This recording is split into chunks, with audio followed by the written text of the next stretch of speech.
Good morning, good afternoon, or good evening, depending on where you are tuning in from around the world, and welcome to this special live broadcast from ITU headquarters in Geneva, Switzerland, on the occasion of World Telecommunication and Information Society Day, WTISD. On today, the 17th of May, a day which marks the birthday of ITU, the United Nations Agency for Digital Technologies, 159 years young this year. Now, each year, ITU dedicates WTISD to a specific topic.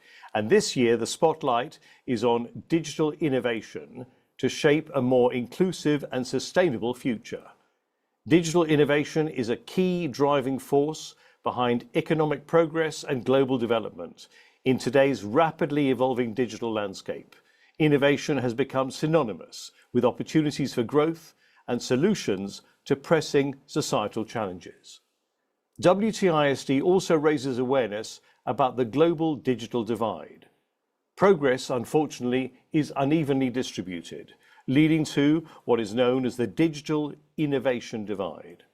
Bridging this gap is crucial to ensure that everyone, regardless of location or backgrounds, can benefit from the transformative power of technology. Now, over the next hour or so, we're going to be joined by a plethora of great guests from all corners of the globe. But to kick this live special off, joining us from across the pond is our trailblazing, glass-ceiling, smashing Secretary General Doreen Bogdan-Martin, who's in Washington, D.C. Doreen, can you hear us? I can hear you. Yes, can you hear me? I can hear you loud and clear. Well, Doreen, thank you very much. The floor is yours. Thank you, Max, and good morning. Greetings from Washington, D.C. I'm so happy to be joining all of you virtually to celebrate ITU's birthday. It's not every day that you turn 159 years old. The telegraph, the telephone, radio, satellites, mobile, the internet, and now AI. ITU has been instrumental in shaping technologies that have transformed the world in ways unimaginable when we started our journey. The glue between these technologies is innovation, which is the focus of our celebrations this year. But innovation is nothing without inclusion. At a time of incredible technological innovation, 2.6 billion people are still offline around the world. And over the next hour today, experts and innovators all over the world will share their ideas and solutions for closing the digital divide. This is one of the biggest tests of our generation. We have the technology to do it. The economics are clear, but what we need is ambition. We need the sort of ambition that the Maitland Commission had over 40 years ago this year, when they documented for the first time the link between economic growth and universal connectivity. And they set out to bring the whole of humanity within easy reach of the telephone.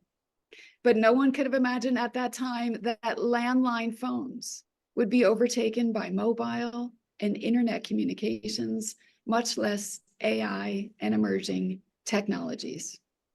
The Missing Link report opened our eyes to glaring inequalities. These inequalities can be overcome. They can be overcome with commitment, with determination, and a dash of audacity. So today, Max, let's be audacious. Let's drive digital innovation for sustainable development. Let's finish the job. Let's connect the world. Happy WTISD, everyone. Thank you, and back to you, Max. Thank you very much indeed, Doreen Bogdan-Martin, Secretary General of ITU, and I believe congratulations are also in order. It's your wedding anniversary today too, I think. So we will definitely do our very best to try and live up to those expectations. But thank you very much for joining us. And now, to give you a little bit more context to this celebration, joining us from ITU's Library and Archives here in Geneva are Heather Haywood and Bree Gray-Noble, who know all there is to know about this topic and much more. So Heather and Bree, welcome. Thank you very much for joining us. Thank you, Max. Thank you. Now, let me begin by asking you, how did WTISD come into existence and what is its significance?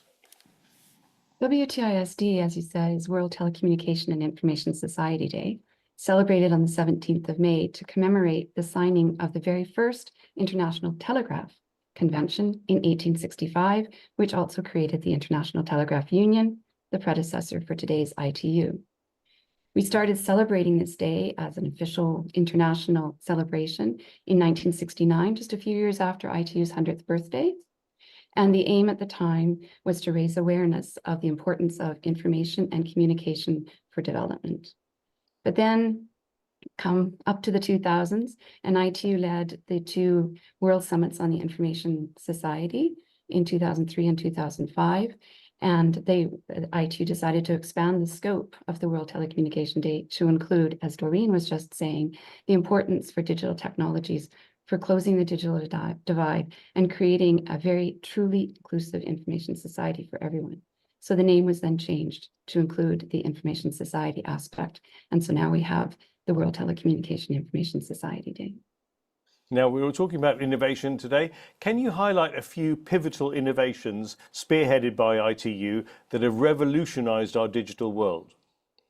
Sure. So innovation is really in the DNA of ITU.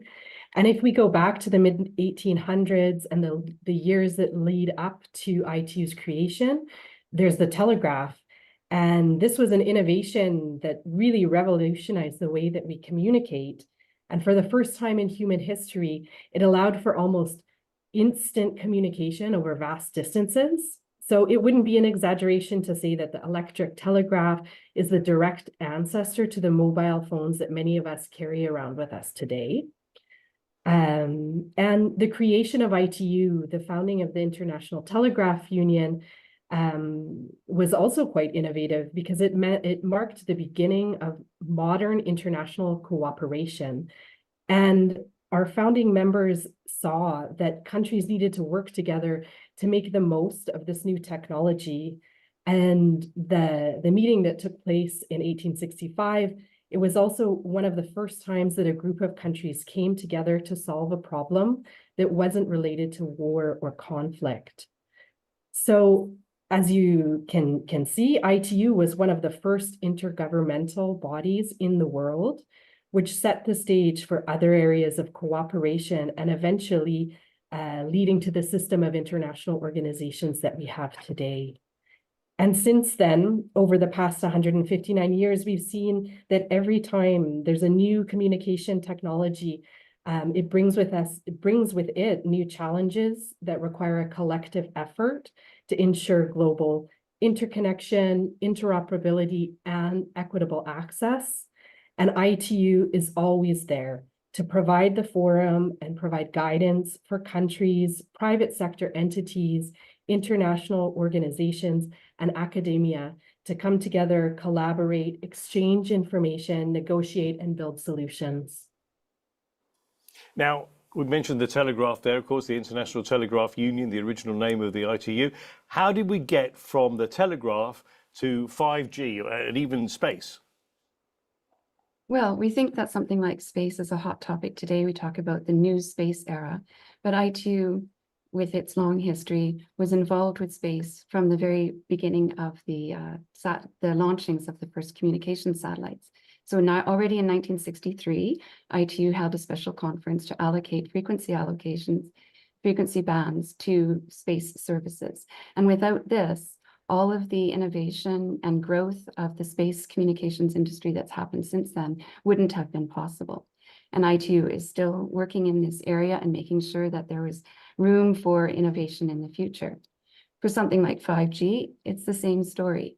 ITU has been at the forefront since the mid-1980s when ITU, the members, came together and outlined the vision for 3G in CCIR recommendation M687. And then ITU has been a very key player in accompanying the evolution from 3G to 4G to today's 5G. And as you know, ITU is already working on 6G. So always looking forward. Yeah, and these are just a few glimpses into ITU's rich history and relationship with innovation. To find out more, we encourage everyone to explore the History of ITU portal, which is a website maintained by the ITU Library and Archives. It's online at www.itu.int/history. And there you'll find a wide range of information, including historical documents, articles, interactive lists, all sorts of information about ITU. And of course, you're always welcome to reach out to the ITU Library and Archives with any questions you have about ITU's history. Well, thank you very much indeed, my fellow colleagues, Heather and Bree, and for ensuring that ITU's history and its important work is safeguarded for years to come. Now, I now have the pleasure of introducing you to ITU's Deputy Secretary General, Thomas Lamanauskas, who is also here in Geneva, but he's actually on top of the roof of the ITU tower. So that's not Thomas, that's our camera person there. So Thomas, hopefully we can see you from here, and welcome. There he is, fantastic. So please mind your step, Thomas. It's a long way down, but can you hear me? And can we hear you? Yes, I can hear you very well, Max, superbly. Thank you very much. And it's a pleasure to be here. I think this has got to be a first, really, really from the top of the roof of the ITU tower on the 16th floor. Well, Thomas, welcome. I'd like to start off by asking you about some of the current priorities of ITU, including ensuring that emerging technologies, in particular AI, is harnessed for the good of humanity, and that digital helps address an existential challenge of today, climate crisis, and that meaningful digital infrastructure reaches us all. Thank you, Max. Of course, it will be with a pleasure to answer questions, please. So what is ITU doing on artificial intelligence, and what is the significance of the upcoming AI for Governance Day, for starters? So thank you very, very much, Max, for this question. And of course, it's very good to follow up Heather and Bree, who spoke about the history, but who also spoke about how ITU is always at the forefront of the global agenda in technology, including technologies like 6G. But of course, on everyone's minds now is artificial intelligence, at least for the last, year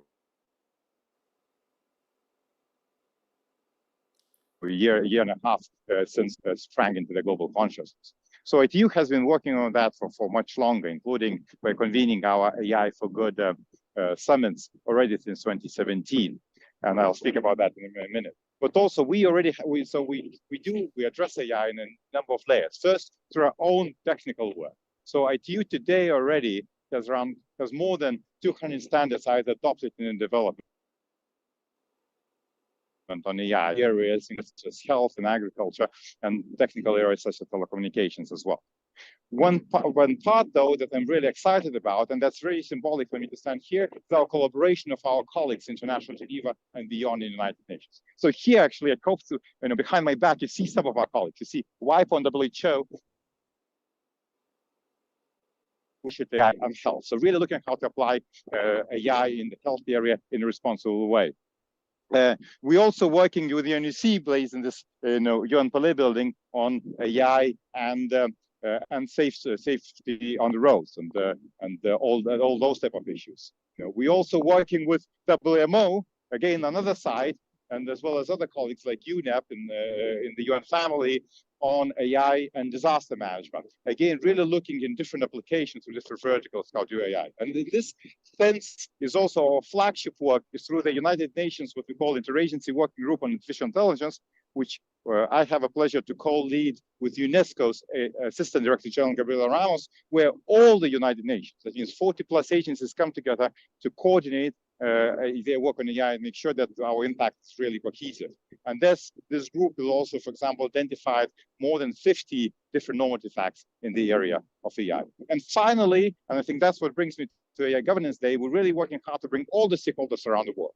I mentioned that we had since 2007 our AI for Good Summit, and now this year which looks generally through the solutions of AI. And this year, the innovation is the AI Governance Day, which will bring different decision makers together with the different stakeholders together to really see and assess what governance is needed for AI, what governance already exists, and how we can leverage on different regional efforts and different groups' efforts to make sure that we have frameworks for responsible use of AI going forward.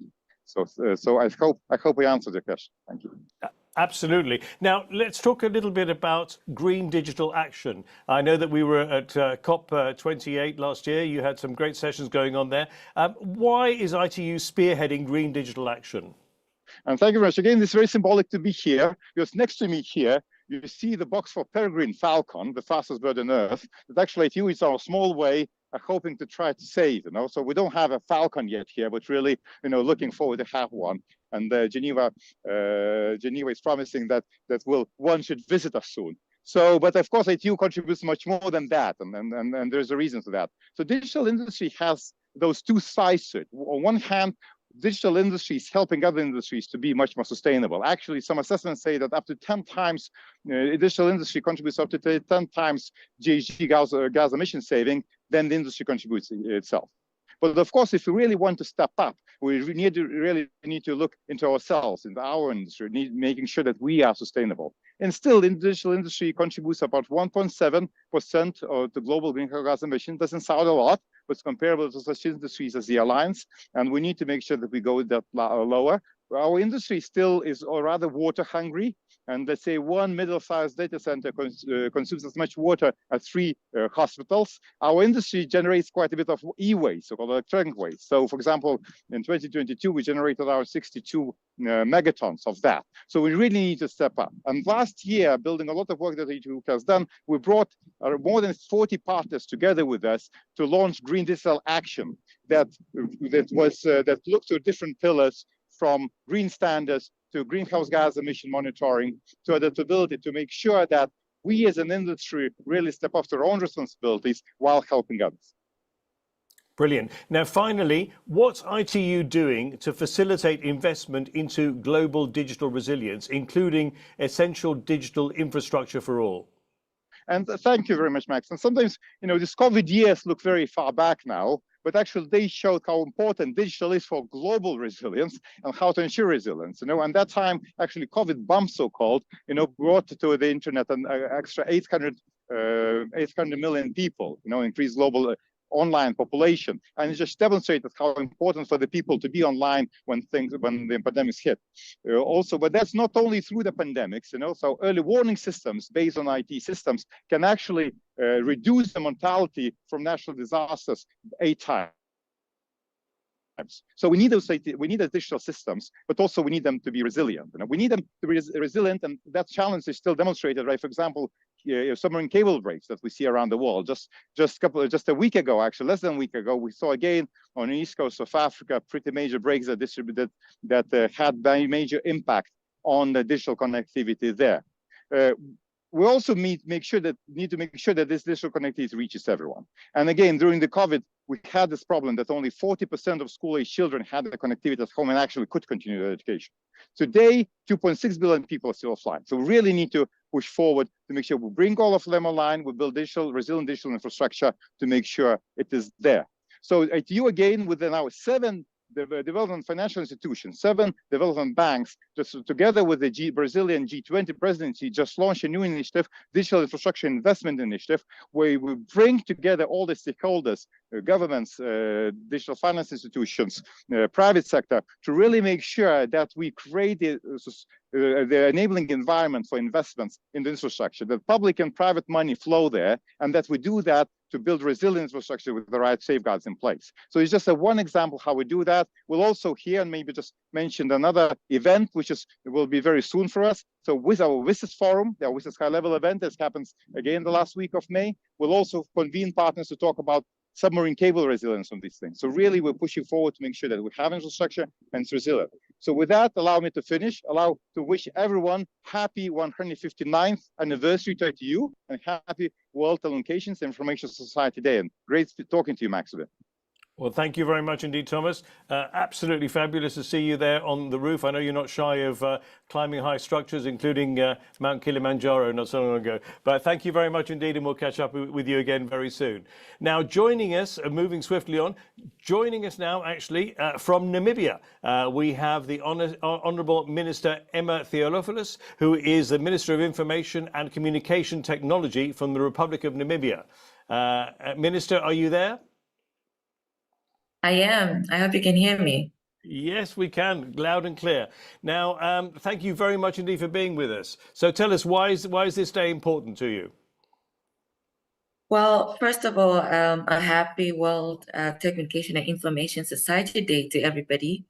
Of course, as you know, Namibia and Africa in general have managed through digital innovation to leapfrog, especially in the mobile telecommunication space because of digital innovation.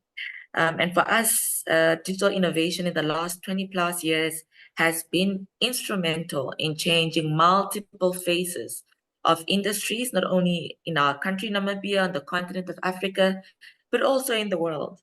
And where the planet stands now, where we look at our survival, we should use every tool at our disposal to ensure, one, the planet survives, but also we're able to sustain the development that we've been able to put together this past few years. So this day is very important, one, to ensure that telecommunications continues to influence innovation in many industries, but also that information continues to be the bedrock in which digital innovation is premised on. And of course, ITU's contribution is very instrumental around capacity development to not only narrow the digital divide, something we are grappling with across the world, but also it's important to ensure that we're able to add value to the industries that matter to sustain our development. So I'd like to wish the ITU well wishes on its 159th anniversary, and of course, once again, wish everybody a World Telecommunication and Information Society Day 2024. Well, Honourable Minister Emma Theophilus, thank you so much for joining us from the lovely Namibia, and I'm sure we will catch up with you again very soon indeed. Now, if we were on a television talk show, we might be going to a commercial break, but instead, here is a short video that's been sent to us by a Partner to Connect pledger. Hi, my name's Eric Z. I'm the CEO of GoCode Group. Our pledges are underpinned by innovation, new ways of thinking and developing green digital skills to enable action at pace. Without these, we cannot create a foundation for sustainable digital growth. I'm so pleased we're starting to see real interest in taking up our pledges and hope we can start to create change. I'd like to say happy anniversary to the ITU. Your work helps enable all innovators and change makers to make an impact. Thank you. And if you want more information about the Partner to Connect Digital Coalition, ITU's very worthy multi-stakeholder alliance, why not visit www.itu.int Partner to Connect. And now I'm very pleased to welcome someone who is always well received. That's a joke for radio enthusiasts, Mr. Mario Manovic, who is the director of ITU's Radio Communication Bureau. Mario, welcome to the studio. Thank you. Now, Mario, I'd like to ask you, one of the most critical roles of the ITU radio communication sector is international regulation of the radio spectrum. How important is this role in driving digital innovation? Well, the power of ICTs to change lives is undeniable. So if you go from telemedicine in rural communities to digital banking or education platforms, you can bring financial services and education information to any corner of the world. So the potential is limitless. But this potential has not and will not be achieved in a regulatory vacuum. So the first international regulation of the frequency spectrum dates back to 1906, when the first radio telegraph convention was signed. This was in Berlin, and since then it has evolved and it was enhanced to incorporate new services and new technologies to become what is known today as the ITU radio regulations. They are the fundamental foundation for the new services to be incorporated, to have adequate spectrum resources and to coexist with incumbent ones. So, in other words, we need this foundation in order for new services to be able to have the resources they need in terms of spectrum, but at the same time do not interfere with other services that are already there or that are put in place by other countries. So as such, there is no digital innovation without effective spectrum allocation. Now, just a few months ago, we successfully concluded the 2023 World Radio Communication Conference. We spent a number of intense but very interesting weeks there in Dubai. I want to know, what consequences will the decisions of the conference have in fostering technological innovation in the coming years? Well, the WRC-23, as we call for short, the World Radio Communication Conference, identified spectrum for the whole range of services that require spectrum for radio communication services. So from mobile communications to satellite-based communications, to broadcasting, to science services, and also to Earth observation services. So all new digital developments will have a home where to come in order to receive spectrum when they need that, depending on the decisions of the national authorities. So this not only will allow that, but will also provide a regulatory stability to attract investment in this area so that new developments can come. Now we entered after the conference into a new study cycle that will last 4 years until the next conference. And then we are going to see new developments, digital innovation, as you say.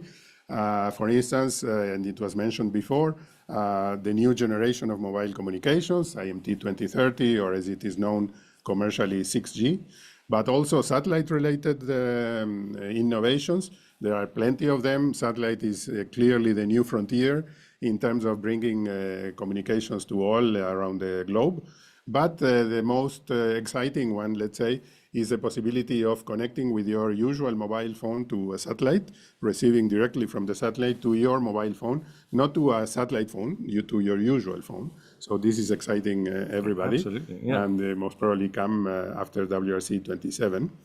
But also the scientific services, safety of life services on Earth, but also on the sea and in the air, mobile communications when you are traveling in any of those media, on vessels, on planes, trains, and also Earth observation and those related to the planet, trying to measure catastrophes, to predict them and to help mitigate them, and also, meteorological and all these other scientific services that help us protect our planet. Well, Mario, thank you very much indeed for taking the time to join us here in the studio, and happy World Telecommunication Information Society Day. Yeah, thank you. My pleasure. And we always aim high at ITU, and today we're reaching for the stars, so to speak, as we're now going to speak to Chairman and CEO of AST Space Mobile, Abel Avayan, followed by a very special guest, a female astronaut, no less. But before that, here is a video that was kindly sent to us from Japan of a WTISD celebration earlier today.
And now, as I promised, we're going to try to connect with Abel Avayan, Chairman and CEO of AST Space Mobile, who's also joining us from the United States. Abel, I can see you. Can you hear me loud and clear? Yes, I can. How are you? Very well, thank you. And now, I'd like to start off by asking you, innovation is crucial in the telecommunications landscape. However, achieving ubiquitous connectivity requires a collaborative effort. Perhaps you could share some of the distinctive aspects of AST's Space Mobile's approach, particularly how it leverages industry partnerships and billions invested across the sector to bridge the digital divide. Yeah, no, absolutely. Thank you for the question. There is 90% of the Earth's surface that do not have cellular broadband. There's 2.6 billion people that do not have access to broadband connectivity. And this digital divide, this gap in connectivity is, in our opinion, possible to be closed by using space. The thing is, space need to collaborate very closely with the existing wireless ecosystem. There is 5.5 billion phones in circulation. They are managed and operated by the cellular operators around the globe.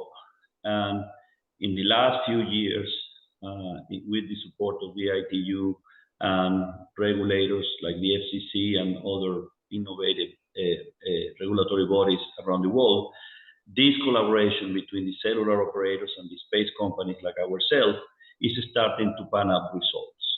The FCC have activated a new framework that allowed cellular operator and the satellite operator to collaborate and actually bring connectivity to everywhere from space directly to every phone, which is a major transformation in the usage of a spectrum.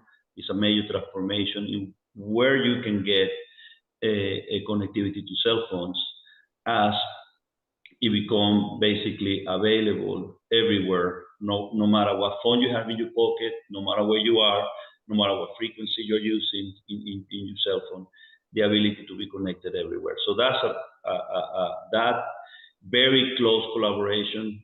It is what makes it happen. In our case, we have partnered. We have received investments and work very closely with the leading wireless ecosystems to actually make this happen. AT&T recently announced a definitely agreement with us in the United States to bring the dead of the dead zones in the United States by using our space-based system to connect every phone regardless where it is in the United States. Google also have joined us as an investor in this endeavor. Vodafone also have done an American Tower, Bell Canada. So this is basically a real example of how the wireless ecosystem and the space ecosystem are bringing connectivity to the next frontier. The next frontier, which is space, which is the frontier that will allow everybody to be connected regardless of where they are. Now, broadband access is a transformative tool. We know very much our work with the Broadband Commission, etc. But I wanted to ask you, fostering economic development, educational opportunities, and social inclusion, its reach is vast. How do you see your technology empowering individuals and communities, ultimately leading to a more connected world?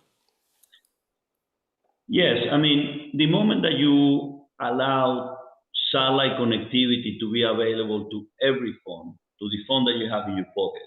So basically, no matter where you are, if you had a view of the sky, you can get connected. That means that open up access to the billions that today remain unconnected. That have a social impact that the ITU actually, if you read the report from our broadband commission in the ITU, that have a very, very profound impact, socioeconomical impact, also make the world flatter and more the opportunities to be the same regardless of where you live. I mean, I always challenge people, just do a test, just turn on your phone for a full day and be unconnected And I mean, and then ask to yourself, you know, how productive you are. Do you have access to the same information, to the same knowledge that somebody that is fully connected? So we see a world where everybody will have access to the same knowledge and information, regardless where they live or work. We see a world where that access could be of similar quality, regardless of where you live or work, regardless of the phone that you have in your pocket, and regardless of where you live. So that is transformational. It creates an environment where people can foster, can get access to digital society in a way that had never seen before. So we see this new space frontier, which we are in the middle of it, where we have created the first system that allows 5G, 4G, voice, video, data, internet, streaming, directly to your phone, regardless where you are, without the needing of a tower near you or without needing of a very, very expensive infrastructure. I mean, we humans live approximately in 10% of the Earth's surface. There's 90% of the Earth's surface that do not have coverage. Of course, 70% of that is water. A big percentage of that is in places where it's not economically feasible or even possible to install terrestrial infrastructure. So space now comes to fill all that gap. But space cannot do it alone. Space companies like ourselves cannot do it alone. So we have created this coalition to merge the wireless ecosystem, the global mobile operators, and us with our technology and with our developments to reach that gap. That gap is in a fundamental space, which is enabling connectivity to everybody, which we believe, I'm a firm believer, that is a human right. Being connected is a human right. It's second to water, electricity, and shelter. Then you have right access to broadband connectivity. And that access needs to be simple. You have to be low cost. You have to be just using a phone, a cell phone, and without recurring terminals and all of that. And that's what we see and that's what we're working on. Now, AST Space Mobile's goal, I know, is to reach a broad range of users across the globe. In a nutshell, can you elaborate on your go-to-market strategy, particularly how it will leverage partnerships with mobile network operators? Yes, I mean, we have over 10 that are actually investors. AT&T, Vodafone, Google, American Tower, Bell Canada are investors. I mean, this network, this space-based cellular broadband network is actually built with our innovation, with our technology, in conjunction with investments and technological support from the existing wireless ecosystem, for the existing leading wireless ecosystem. So that's our approach. That combined with the fact that we have around 50 global operators around the globe that have signed agreements with us to actually get access to our network. So that gives access to an initial 3 billion subscribers on a global basis. If you add up around 3 billion, between 2.5 and 3 billion, depending how you do the count, around the globe. So our go-to-market is to partner with the cellular operator. The cellular operator is the owner of the spectrum. The cellular operator is actually the owner of the customer. Then we partner with the cellular operator. We partner with the local regulator, and actually to permit and sanction our usage of the cellular operator through satellites. And that is our go-to-market. So our go-to-market is typically a rev share between the operator and us. The operator provide marketing, they provide sales support, they provide the spectrum, they coordinate with us very closely with the local regulator as well, in order to enable access to ubiquitous connectivity everywhere in each of the countries where we have partnerships, which is basically mostly every country, every major country in the planet, and certainly every major African and country Africa, India, and all the emerging market, but also the developed markets.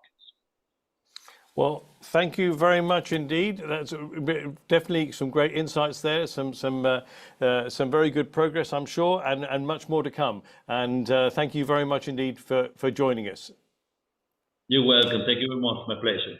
Thank you. Well, now, as promised, we have a very special guest, and I'm very pleased to be opening the virtual space rocket hatch and extending a virtual warm handshake to Rayana Barnawi, who is the first Saudi female astronaut. Rayana, a very warm welcome to you. Hello there, Max. How are you? I'm very well, thanks. And I saw in an email today you signed yourself off as Astra Ray. Is that right? Is that what you'd like to be known as, at least on your emails? That's true. Yes, that's the nickname that I'm given here. Yes. Fabulous. Well, look, it's a real pleasure to have you here on board with us. I wanted to start off by asking you, how important is it to educate and inspire the next generation about space technology? And what initiatives would you suggest to engage more young people in these areas? Well, this is a great question, Max. I'm here talking from experience, seeing the country that really embraces education and academia. Well, any country that does not have that fundamental factor will not be able to prosper and move forward even. So if you're asking for initiatives, I know that at least every city and every village here in Saudi Arabia, whenever the pandemic hit, every student was able to have access to internet. They were able to continue their education with no interruption. The country has provided laptops, tablets, whatever they needed for that period of time to be able to continue their education uninterrupted. And at the same time, if we're connecting space to it, the Saudi Space Agency has launched a space challenge or a space competition, but they did not really want to involve only the Saudi students here, but also the students in the MENA region.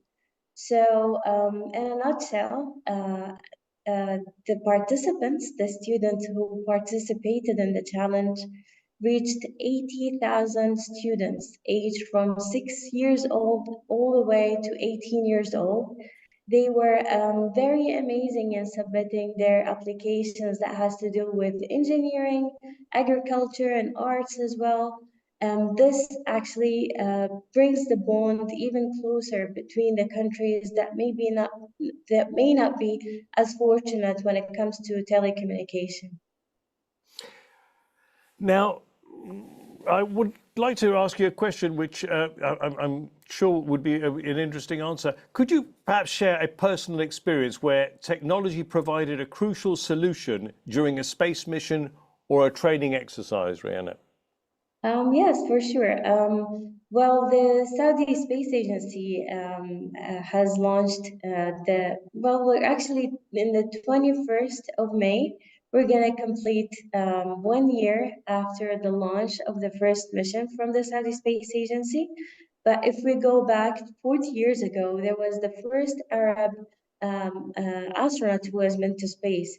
If we think about the technology that was used at that point, it was the shuttle era. And then we compare it to the era where we were able to go to space. The technology has developed enormously. And when we had the chance to go all the way to the International Space Station, we were able to conduct experiments that has to do with water generation, such as the cloud seeding experiment. We know that here in the region, we might need some more water to be able to help grow the plants here. But at the same time, we were fortunate to have the visit of Senator Bill Nelson this week, that he spoke about the Artemis mission and the lunar mission. And part of our contribution could be being able to generate water to be able to help those missions to Moon and Mars as well. And as a pioneering woman in space and technology fields, what message do you have for young women aspiring to careers in STEM? I'm very proud to see the younger women here being more interested in STEM education and believing that their dreams could come true, that they can pick the specialty that they like, and they can see that their ambitions and their dreams could come to life through space, through engineering, through technology in a developing country such as Saudi Arabia.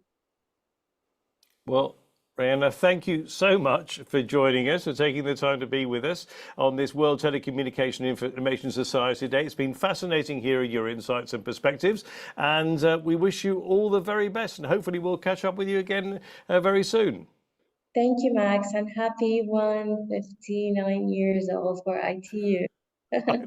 I know, we don't look at a day over 50. Thank you so much indeed. Now, coming up, we have ITU's very own Director of Standardization Bureau, Mr. Cesar Onoe. But before we do, here is another video that we received with a pledge for the Partner to Connect Digital Coalition. GSO, the trade association for the satellite industry, last year pledged its support to double the number of people that are connected by satellite to 500 million globally by 2030, and to strengthen collaboration between stakeholders to accelerate the integration of technologies.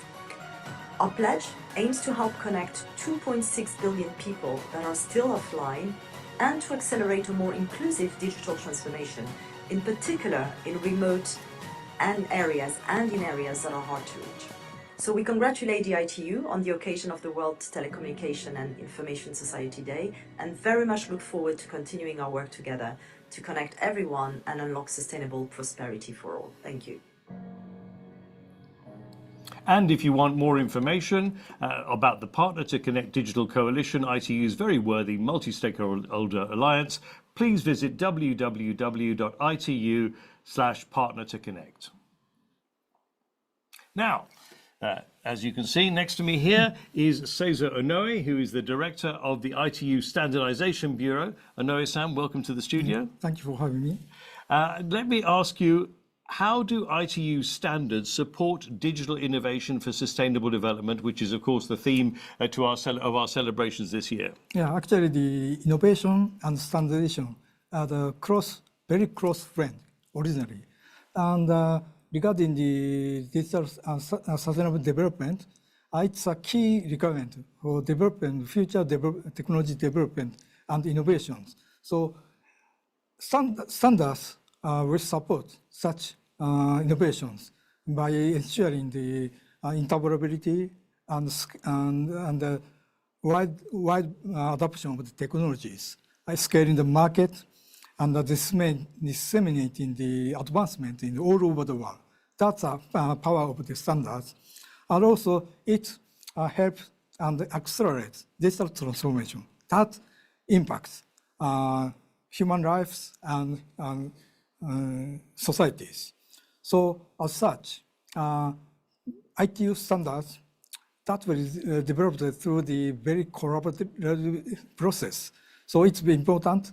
It provides technical specifications, guidelines, assessment for the cost-effective solutions, evolutions for sustainable development. So as such, I firmly believe that the ITU standards support innovation, digital innovation for sustainable development. Now, ITU is a membership organization here. What would be your message to ITU members and prospective ITU members on this special day? Yeah, message to all. Yeah, I had to say every year, same thing, because birthday comes on the same day every year. My birthday is just 5 days before ITU's. So every year I celebrate together, both together. But that aside, I would say that as I discussed, standardization will contribute to a lot for the sustainable development. So first, I like to express my sincere appreciation to members, ITU members, for their contribution to the ITU standardization work. So for the prospective members, of course, I encourage you to join us. And also in the IT standardization, very important thing is that we have a spirit of collaboration and consensus. That's very important element for the standards. So we have that. So that creates a great economic effect, and also the society very good impact on that. So so lastly, let's work together for the sustainable digital future. Very fine words. Well, thank you very much, Onoe-san, for being with us. And of course, we will catch up with you again very soon too. And happy birthday, belated birthday for you as well. Yeah, every year. Every year. Thank you very much indeed. And now, very shortly, we'll be connecting with two high flyers from mobile phone industry giants, companies, Nokia and Ericsson, who will tell us why this day is important to them. But first, here's a short video, as we were talking about membership, from the ITU membership team.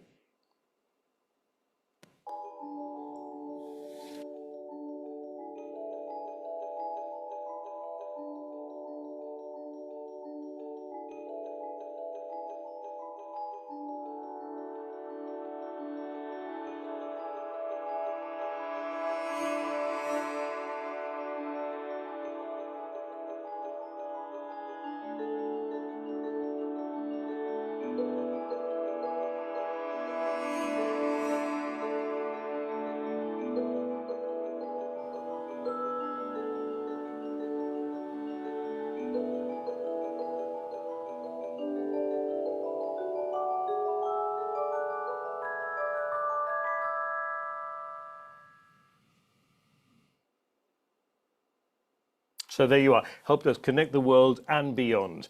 Join ITU. Now, Nishant Batra is Chief Strategy and Technology Officer for Nokia, and Per Bemming is Chief Standardization Officer for Ericsson. Now, you're both very welcome. Thank you for having me here. Now, Nishant, I'd like to start off with you and ask you, how can the ICT industry effectively support overall environmental sustainability? Before I get into my answer, I should start by saying happy birthday, ITU, and maybe a belated happy birthday to Onoe-san. And good to see you, Per. Excellent. It's an interesting question, right? If you look at how the world is progressing in terms of the usage of finite resources, the global economy has used more in the last 6 years than the entire 20th century. And then we look at the distribution of the usage of these resources, and different industries account for different ratios. Manufacturing for 33%, for example, use for global greenhouse gas emissions, and only 5% on the land use, for example. The food industry has 25% of the greenhouse gas emissions, but about 44% of the land use. So it's very distributed. From an ICT perspective, we account for about 5% of the global electricity consumption globally, and about 2% of the GHG emissions. And most of that is, about 2/3 of that is represented by the APAC countries. If you look at then what we like at Nokia to call our footprint, there's two aspects to it, the footprint and the handprint. The footprint is the use. So 5% of global electricity consumption and about 2% of global greenhouse gas emissions. This we can reduce, and I think earlier it was talked about in the panels as well, that there are several initiatives to go address this piece. I want to talk about the handprint. The ICT industry has a big responsibility here. We can increase positive impacts in the world in terms of use of finite resources, and also in terms of reducing greenhouse gas emissions. The first of them, we can get actually much better industrial operational efficiency. We can reduce recycled waste. We can actually look at safety in terms of workers' health and well-being. We can protect and restore biodiversity, and so on and so forth. And we'd like to measure these in 3 dimensions: productivity, efficiency, and safety. And the ICT industry can actually, in a positive way, impact all of these. A good example of this is the fiber time innovation in South Africa, where high quality fiber is now being brought to low income neighborhoods for digital inclusion. Equally so, we can actually reduce the negative impacts. When we talk about the negative impacts here, we talk about destruction of natural resources, forest fires, for example, pollution, digital exclusion, hazardous working conditions, and so on. And finally, here we can enable a sustainable, effective environmental monitoring and analysis. And there are many examples for that. We're putting submarine cables out as part of Nokia submarine operations. And these are not just for communication, but for sensing. And they sense geodiversity of ocean floors. And when they do that, they actually can predict natural disasters and so on. So the ICT industry, of course, there's a big conversation around the footprint, the 5% that we use. But there's a bigger responsibility of our handprint. We can digitalize the world for its good and saving it from the bad. And that's how we see it. Let's talk a little bit about digital networks. How do you see the role of digital networks and connectivity in the twin transition of decarbonization of industry and the transformation of the energy sector? The energy sector, if you talk about that, we did a research with GSMA, and it showed that converting factories into smart factories could result in CO2 emission reductions of about 1.4 gigatons by 2030. It is that massive. We run our own plant in Oulu, north of Finland. If people know if there is a place called Lapland, close to where Santa Claus came from.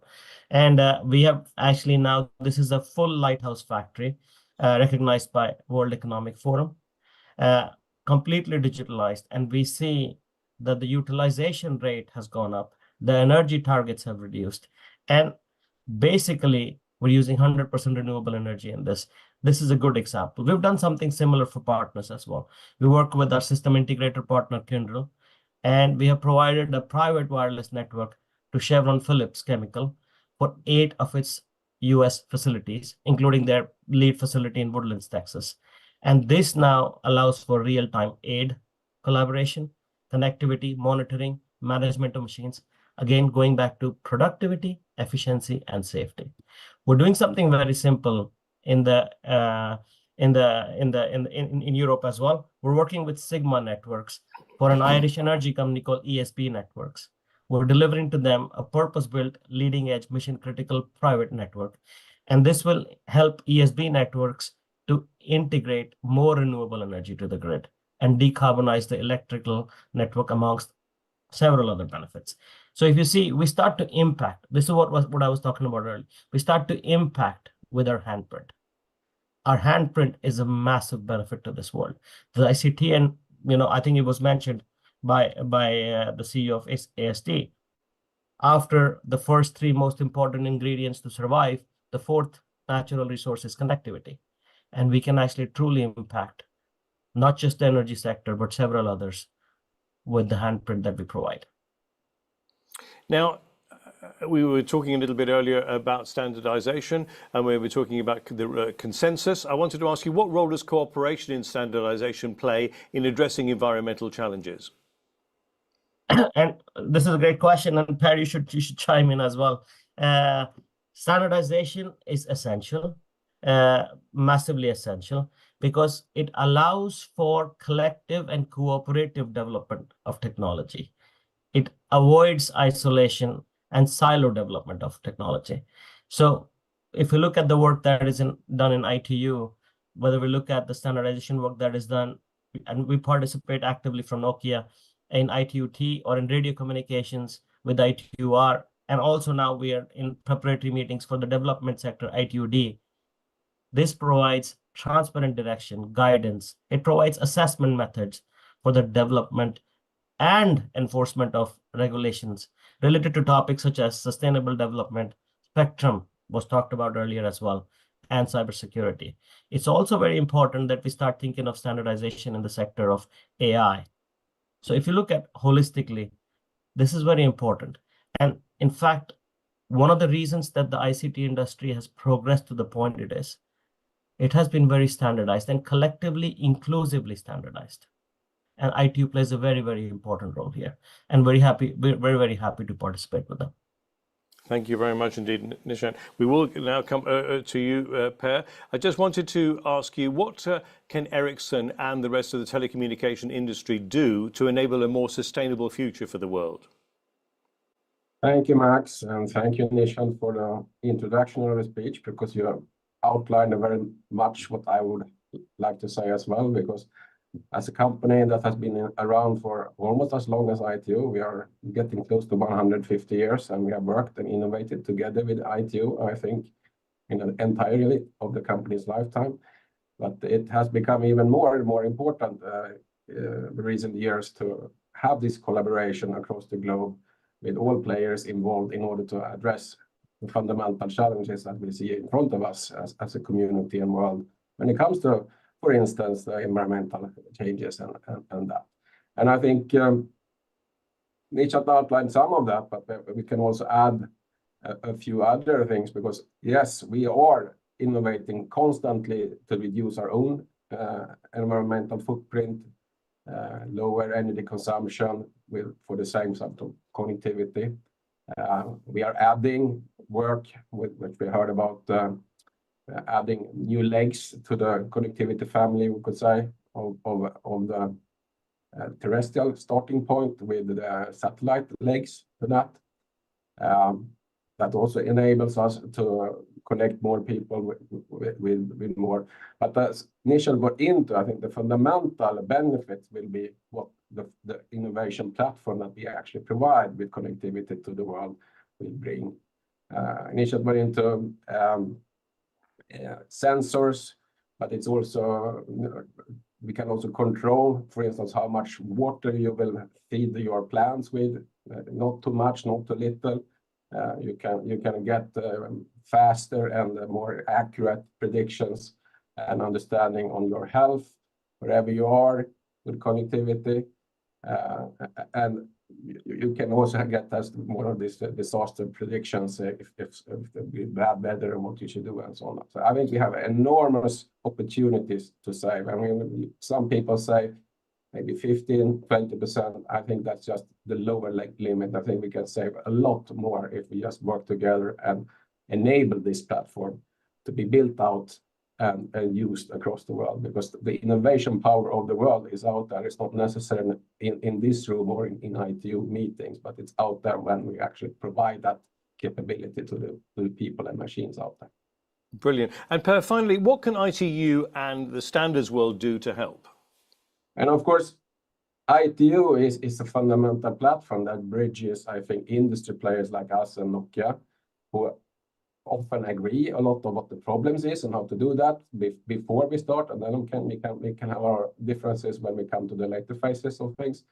But it bridges us with the important governmental aspects of the community, so that we can get regulations that is fit for purpose and not overdone. We can get access to the right spectrum at the right places and the right time, so we have a harmonized spectrum, so we can get the more better and cheaper system and deployment. And I think that's where ITU plays a fundamental role to bridge the gap between governments and industry players. Well, thank you very much indeed, gentlemen. It's been a pleasure talking to you, and thank you for taking the time to join us here on this important day. Now, earlier today, we were able to speak to Toru Ansawa, who was Director of International Policy and Coordination in the Global Strategy Bureau of the Ministry of Internal Affairs and Communications, Japan. And we asked him to share a practical example within Japan's ICT sector, making use of ITU-T standards to achieve digital innovation for sustainable development.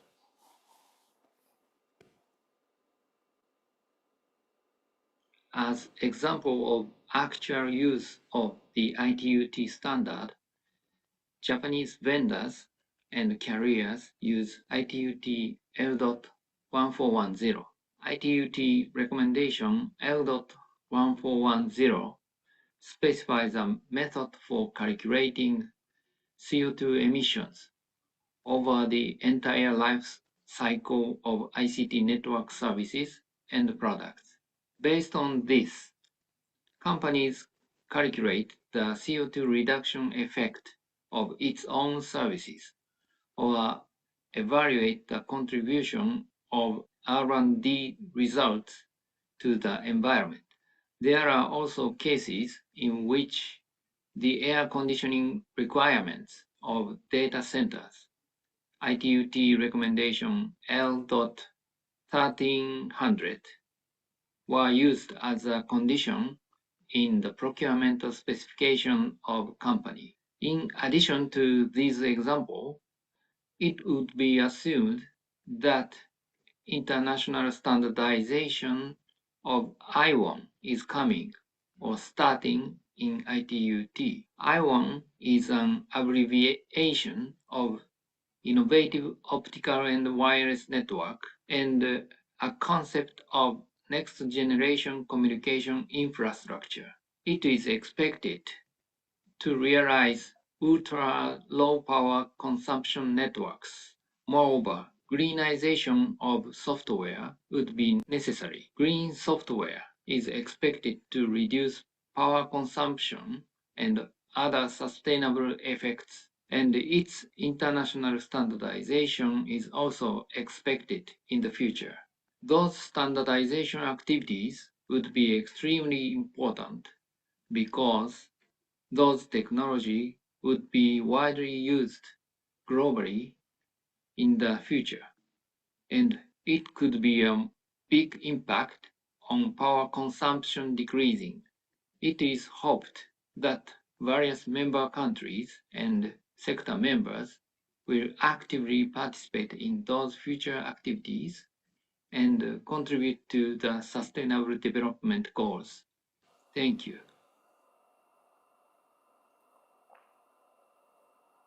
Now, someone who I just met recently here in Geneva, but is joining us from Ghana, is one of ITU's new Youth Advisory Board members, who is also co-founder and chief operating officer at Copianto AI. Daniela Essie Darlington, welcome, and thank you for joining us for WTISD 2024. Hi, Max. Good afternoon from Accra. Thank you also for having me, and happy 159th to the ITU. And yeah, it's exciting to see everyone and be here celebrating virtually. Thank you very much indeed. Now, considering the unique challenges faced by developing countries, how can AI be leveraged to address specific issues related to sustainable development? And perhaps you could share some examples, in fact, of how your startup's AI product or is contributing to this effort.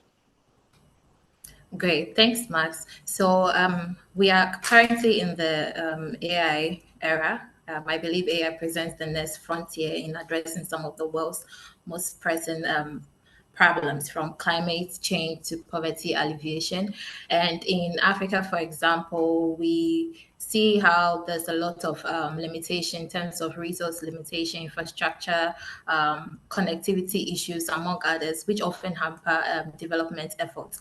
I see AI being a catalyst for helping us to bridge some of these issues and looking at practical solutions like tackling critical world challenges like climate action and hunger and alleviating poverty, among others. In terms of some of the practical solutions where AI is being implemented, for instance, in Ghana, there are several innovative companies and startups that are leveraging AI to tackle critical issues like in agriculture. For example, we see AI-powered drones being utilized to revolutionize the way farmers actually monitor their crops, detect pests, and also like apply timely treatments. And this actually helps them to prevent post-harvest losses and increase crop yields, among others. In the health sector, we see how AI is being leveraged to predict disease outbreaks and improve healthcare delivery, and also analyzing patterns and providing like timely alerts and all. And for example, in the sense where we are in a very climate change, in different climate problems, including flood and all those things, is very prominent over here. So I believe AI could be used to predict some of these patterns and help communities like plan better for droughts, floods, and all those things. In terms of what my startup company is doing, Copianto AI leveraging the power of artificial intelligence. We are basically putting AI into the hands of everyone by providing them access to this technology that will enable them to unlock their own organizational data and information, and help them create like virtual assistants to improve basically the movement and flow of information, making it accessible to all. And for practical solutions like these, I find that we are in the data era, and like they say, data is the new gold mine. So being able to unlock for organizations like the ITU, having so much information and data and reports, being able to convert all these data to actionable solutions. This is where I see AI being leveraged, and that's where Copianto becomes relevant in terms of like putting things into action. Now, unfortunately, we're running a little bit tight for time here, so I'm just going to jump to this question. As ITU celebrates its 159th birthday, how do you see AI evolving in the future of communication and collaboration, particularly in bridging the digital divide between developed and developing countries, and perhaps with a slant on partnerships between established organizations and young innovators, perhaps? Right. So I see that AI has a very great potential to help us bridge a lot of divide. One of it's been language barriers. So for example, we see a lot of like startup companies in Ghana. For example, there is the Ghana NLP that is training African, like building a model to train African languages so that people can easily like leverage on these models to be able to build solutions that actually are very relatable for the local community people. So let's look at how we are looking at how we can leverage AI co-pilots like virtual assistants to be able to create tools, conversational AI solution tools for healthcare solutions. For example, in rural Ghana, where a doctor is interacting with a patient who does not necessarily speak in English, they could easily like leverage this AI chatbot solution, which understands their local language to communicate with the patient and provide them with the diagnosis to their problems. I also see AI also, knowledge democratization. We are looking at this a future where everyone can have access to the power of information and leverage that information to build solutions to unlock economic growth for themselves and contribute to the sustainable development goals.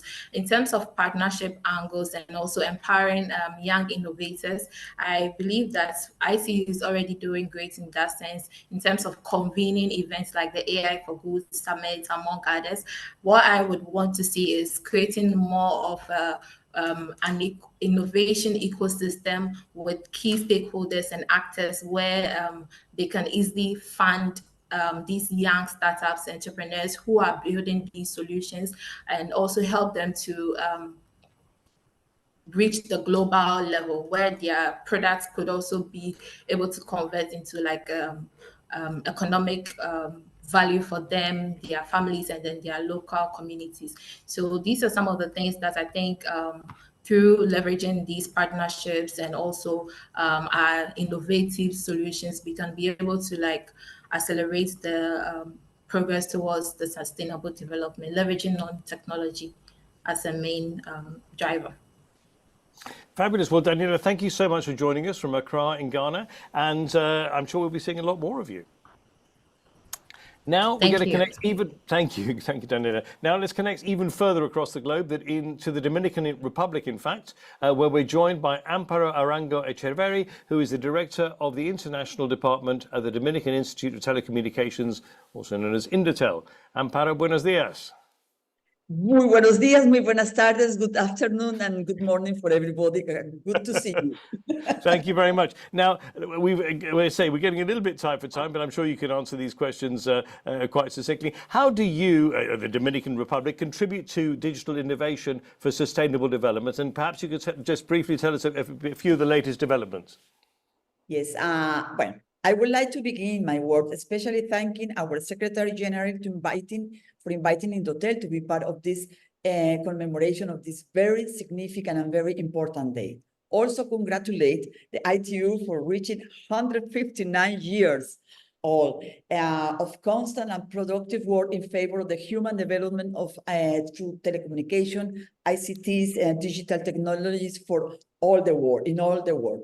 For us, it's a privilege for us, it's a privilege to share insights into our vision and the stride that the Dominican Republic has made in digital innovation, aiming to foster a more inclusive, sustainable society and to pave the way for a brighter and better future for both current and future generations without leaving anyone behind. The DR's visions towards digital innovation reflects the government determination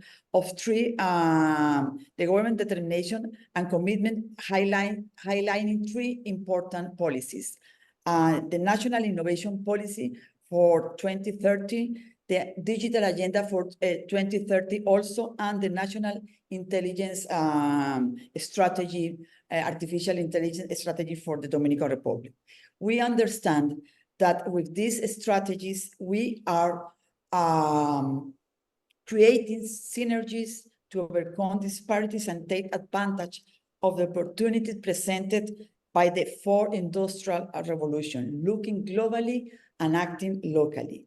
With the adoption of these disruptive technologies and the development of local creative solutions, Dominican Republic is looking to achieve the ODS to improve the life quality of our people. This is the most important goals and thing for us. And thank you very much. Thank you, Amparo. And finally, how is your country, how is the Dominican Republic participating with ITU to support this issue? Well, the country's active participation of Indotel and the Dominican Republic in the board of directors of the Alliance on Innovation and Entrepreneurship for Digital Development and the creation of the Digital Innovation Laboratory by the Government Office of Information and Communication Technologies, OCTIV. Under the umbrella of this initiative, among others, is a clear indicator of the commitment to digital transformation and reinforce the position of the Dominican Republic at the forefront of digital innovation. Also, the collaboration with the ITU to integrate into the Global Acceleration Center Network. This is a part of the initiative that I just before mentioned, and our relevant participation in Partner to Connect are strategic steps that allows the country to establish essential enabling factors at a local level. The importance of this initiative lies in their ability to provide a framework that facilitates the development of the skills, implementation of new technologies, and promotion of a favorable ecosystem for digital entrepreneurship and the economy as well. Finally, we want to express our commitment to continue the work close with the ITU to deepen its path toward development and to swiftly building an innovation ecosystem driven by young women and men, fostering creativity, openness, and inclusivity every step of the way. This is very, very important for us to have on the table young women, young men, and all those talent that we have in the art. So thank you very much. And I want to just to finish my answer saying, as we believe, let's make of innovation and the meaningful use of digital technologies as a part of our culture. Thank you very much. And we are very, very happy to be part of this very important panel. Thank you. Thank you very much, Amparo. Very interesting to hear, very encouraging to hear what's happening in the Dominican Republic, and we look forward to catching up with you again very soon too. Now, another commercial break, as we say, before we welcome our next guest.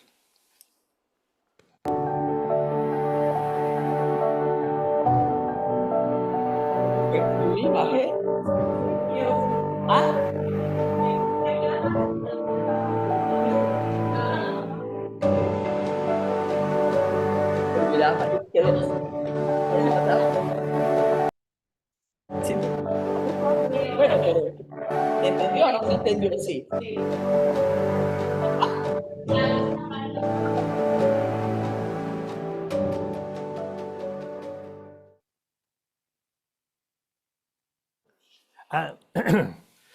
And as I mentioned before, if you want more information about the Partner to Connect Digital Coalition's, ITU's very worthy multi-stakeholder alliance, please visit www.itu.int/Partner to Connect. Now, as you can see, wonderfully great to welcome you here to the studio, Dr. Cosmas Lakusin-Zavazava, who is the director of the ITU Telecommunication Development Bureau. Cosmas, a very warm welcome to you. Thank you, and happy birthday to us. It's a pleasure to be here, Max. Nice to hear you in good voice too. So can I start off by asking you, Cosmas, how can digital innovation support sustainable development, especially in the countries and regions where the digital divide is most severe? You know, we are worried about the digital divide that continues to exist, particularly between the least developed countries, developing countries, and developed countries, and in a country between urban and rural areas. It is only through innovation that we can bridge that digital divide by embracing new technologies and making sure that our processes in delivering assistance to those countries and the people and communities become successful. Why, in your opinion, is innovation and entrepreneurship considered an integral part of digital development? I think that these are Siamese twins, if I may say. There is no development without innovation. Innovation speaks to the way we do business. We embrace change and adapt it to change. So the challenges that confront people, including climate change, natural disasters, etc., and the lack of access to digital resources require new solutions. And for us to adapt, we have to make sure that people have the digital skills that they need. The policies from policymakers are appropriate. The regulatory framework is appropriate, and the driving force behind connectivity, affordability, and the meaningful use of digital resources. Now, my next question is going to be a tough one, I know, because BDT is so prolific. There's so much work on the ground, so much action for impact here. I just wanted to ask you, perhaps you could share some of the highlights of the work of BDT on innovation. Pretty much every piece of work that we touch is based on innovation and the introduction of new technology. I can tell you from the 1st of July to the 4th of July this year, we are going to have all the regulators assembling in Kampala in Uganda. The reason is we would like to make an impact on the ground, but for us to make an impact on the ground, we have to introduce innovative regulation that adapts to emerging technologies like artificial intelligence, metaverse, big data, Internet of Things. So it is very important for us to make sure that we use innovation, and innovation is at the center of what we are doing. So with industry, because we are unique in the United Nations system in that we have over 1,000 private sector members in the industry and academia as well, because innovation is about research work as well and policy experimentation. And it is very critical for us. So when we are introducing or implementing projects, we implement projects for impact. So when we go to connect people in the remote rural areas, non-profitable areas, we are obviously using innovative ways. Affordability to devices is one of the elements. Affordability to services, also quite an element. Digital skills delivery, an element. So we have projects that range from connectivity to making sure there is access. So smart villages, smart islands, all those are built on the concept of innovation and making sure that there is accessibility. Dr. Cosmas Lakusin-Zavazava, Director of the BDT Bureau here at ITU. Thank you so much for joining us. Thank you for those insights. And of course, we all look forward to the next event, like you say, which is happening from the 1st to the 4th of July. Is that correct? Correct. But just as a conclusion, Max, yes, if you allow me, in BDT, we launched an initiative which is called Innovation and Entrepreneurship, because we want to scale up startups and make sure that industry and also business move in tandem with the emergence of technologies, and also we cultivate a new culture of innovators in that process. Thank you for having me, and happy birthday again. Fabulous. Okay, we look forward to joining another chorus of Happy Birthday at some stage with you in the near future. Thank you very much indeed. And with the spotlight on digital innovation to shape a more inclusive and sustainable future, here is a short impact story. After taking an e-commerce training course by ITU and the FAO, the Food and Agriculture Organization, Joseph Wattam set up a digital marketplace to sell turmeric from Papua New Guinea.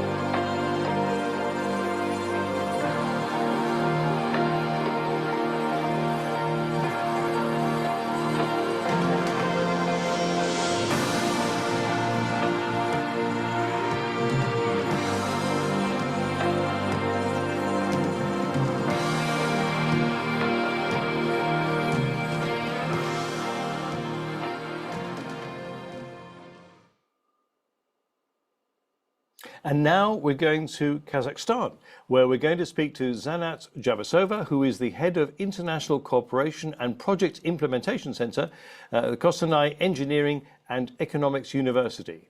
Zanat, welcome. Warm greetings. Warm greetings from Kostanay, Kazakhstan.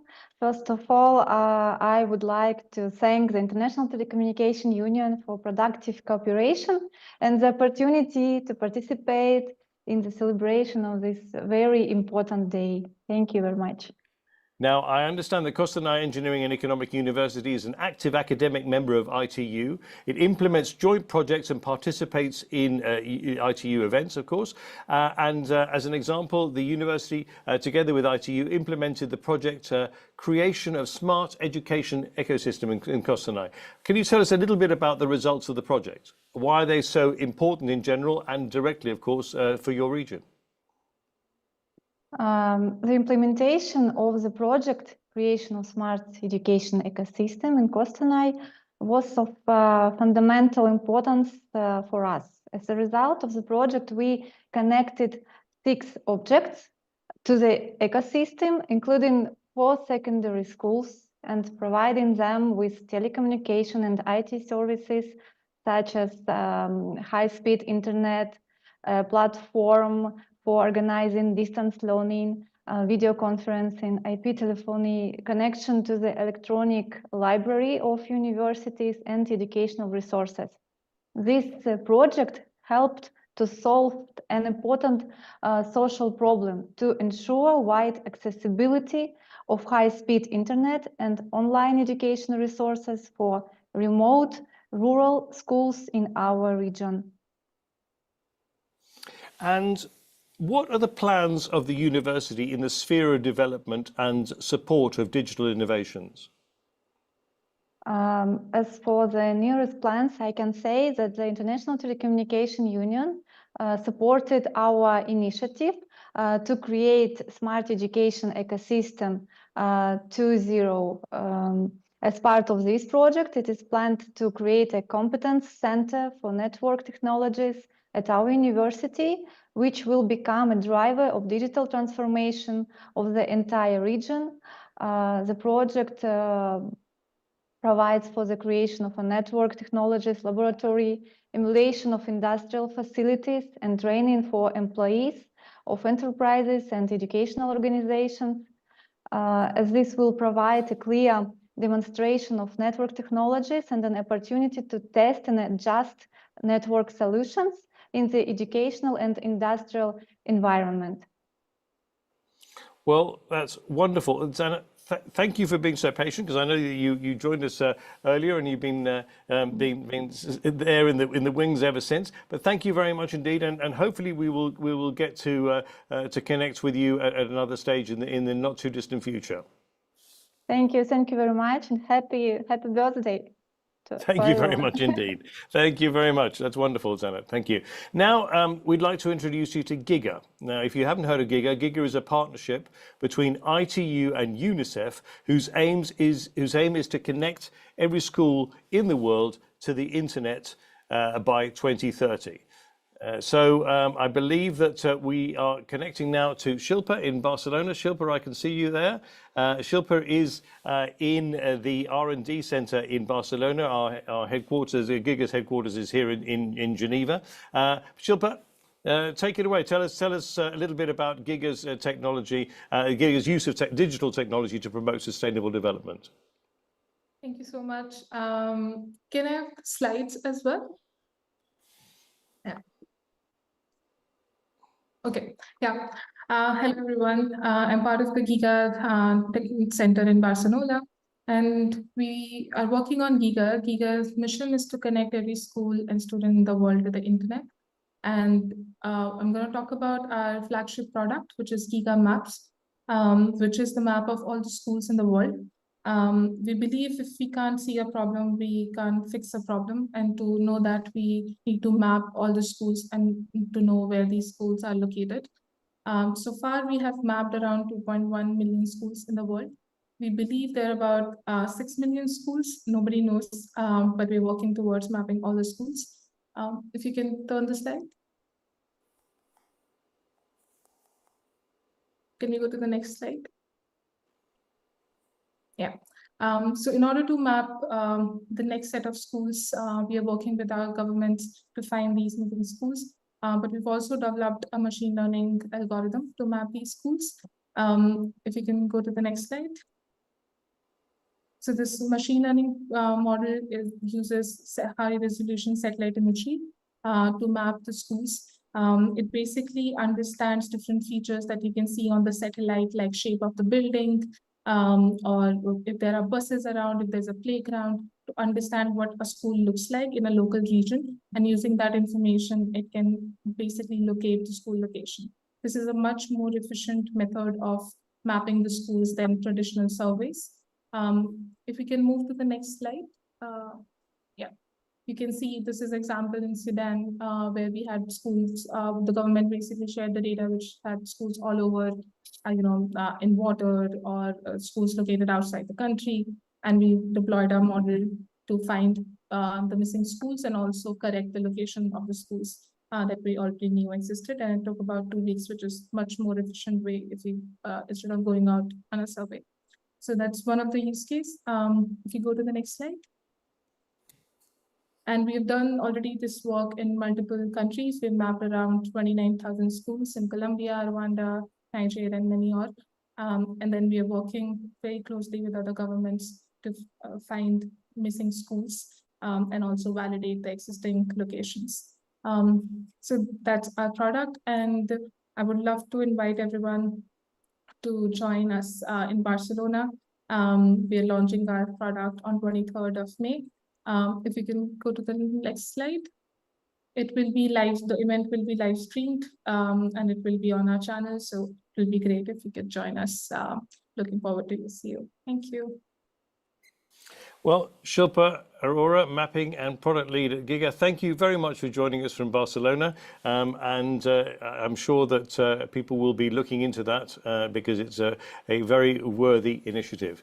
So thank you all very much for joining us, to our speakers from all around the globe, to the whole team behind the scenes here in Geneva who have been working tirelessly to make this possible, and happy World Telecommunication and Information Society Day from me, Max Jacobson Gonzalez here at ITU in Geneva. It's goodbye for now, but if you want more information, do check out our website at www.itu.int, and we look forward to catching up with you all again very soon. Thank you very much indeed, and happy World Telecommunication and Information Society Day 2024.